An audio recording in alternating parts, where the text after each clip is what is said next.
আজকে বিশেষ করে আপনারা কতটুকু আনন্দ পেয়েছেন জানি না, কিন্তু আজকে এই দাসে ভালো লেগেছে যে আজকে আমাদের অনেক জায়গায় কীর্তন করি কিন্তু বৈষ্ণবের আগমন হয়। আজকে এই আসরে অনেক বৈষ্ণবের আগমন হয়েছে।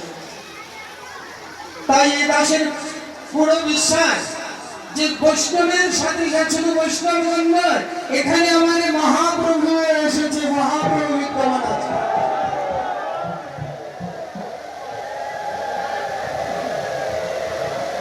এই কীর্তন কমিটি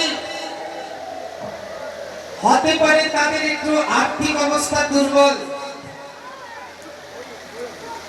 আর্থিক অবস্থা একটু দুর্বল হতে পারে, কিন্তু আজকে প্রমাণ হয়েছে যে তাদের ভক্তির বল আছে। কেননা যেখানে গুরু বৈষ্ণব যেখানে আসে সেখানে ভগবান প্রসন্ন হয়। আজকে প্রথমেই কীর্তন যখন শুরু করব, শুরু করার আগে আমার পরম মিত্র, আমি ওনার মিত্র হওয়ার যোগ্য নয়, তবুও মিত্রের মতো ভাবি যে এখানে আপনার স্বরূপ দাস বাবাজি মহারাজকে অনেকে আপনারা চিনেন। উনি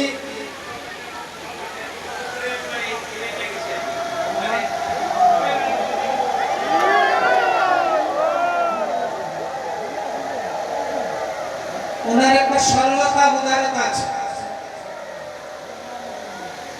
ভগবানের অশেষ কৃপা, ব্রাহ্মণ কুলে জন্ম নিয়ে তারপরে বৈষ্ণব পথ অবলম্বন করেছে।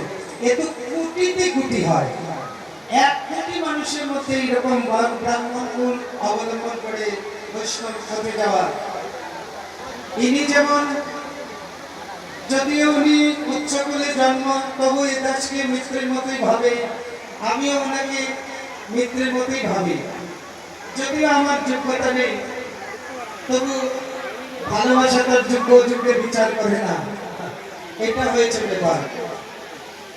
তারপর কীর্তন যখন শুরু করলাম, এমনি দেখলাম বাহ, অবধূত বেশ ধারণ করে আমাদের পরম শ্রদ্ধেয়, উনিও ব্রাহ্মণ কুলে জন্ম ছিল, ব্রাহ্মণ কুলে জন্ম এবং পরমহংস স্বরূপ ধারণ করে এসেছে। কিছুক্ষণ আগে